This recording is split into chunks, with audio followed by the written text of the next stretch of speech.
Dowladda isu taga Imaaraadka Carabta ayaa dib u casriyeyn ku sameyn doonta dekedda magaalada Kismaayo, taasi oo qayb ka ah isku dayga lagu horumarinayo xiriirka labada dal, waxaana sidaas shaaca ka qaaday wargeyska Africa Intelligence. Wargeyska ayaa sheegay in arrintani laga wada hadlay markii madaxweynaha Soomaaliya Xasan Sheekh Maxamuud uu Abu Dhabi kula kulmay dhigiisa dalkaasi Sheekh Mohammed bin Zayed Al Thani intii lagu guda jiray booqashadii dhowrka maalmeed ee ku jooga Sacuudiga madaxweyne Xasan Sheekh Maxamuud. Labada madaxweyne ayaa isla meel dhigay mashruuca lagu horumarinayo laguna ballaarinayo dekedda magaalada Kismaayo oo ku taala gobolka Jubbada Hoose oo xaduud la leh dalka Kenya.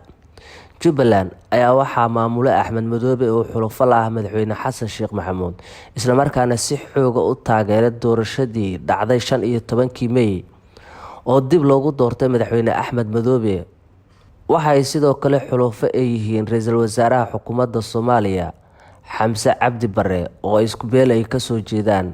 Haddii Imaaraadka Carabta ay soo cagdhigtaan Kismaayo, waxa ay noqon doontaa dekeddii saddexaad ee ku taala Soomaaliya oo ay maamulaan Imaaraadka Carabta.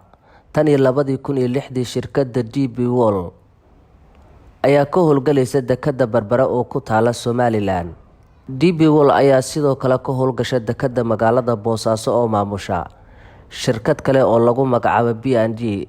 aysan weli ka qayb qaadan dib u habeynta iyo dib u casriyeynta dekedda magaalada Boosaaso sida ay u dhiseen oo kale dekedda magaalada Berbera. Dekedda magaalada Muqdisho oo ah tan ugu weyn Soomaaliya ayaa hadda waxaa maamusha shirkad laga leeyahay dalka Turkiga oo lagu magacaabo Albayrak, balse wax horumarina kuma sameynin muddadii ay gacanta ay ku hayeen.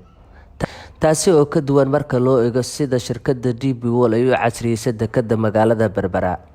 Inkastoo aan la ogeyn sababta dekedda magaalada Boosaaso ay dib ugu dhigeen inay casriyeeyaan, ayadoona hore loogu heshiiyey in shirkadda DP World ay dib u habeyn ku sameyso dekedda magaalada Boosaaso, balse wax ay ka qabatay ma jiraan ilaa iyo waqtigan. Imaaraadka Carabta ayaa sidoo kale safarkii madaxweyne Xasan Sheekh Maxamuud ku ballan qaaday in Soomaaliya ay u fududeyn doonaan inay helaan dalku galka Imaaraadka iyo in dib loo furo isbitaalkii Sheekh Zayed ee ku yaala magaalada Muqdisho uu xiray madaxweynihii hore ee Soomaaliya Maxamed Cabdullaahi Farmaajo oo aanan ku qanacsanayn hab dhaqanka Imaaraadka Carabta.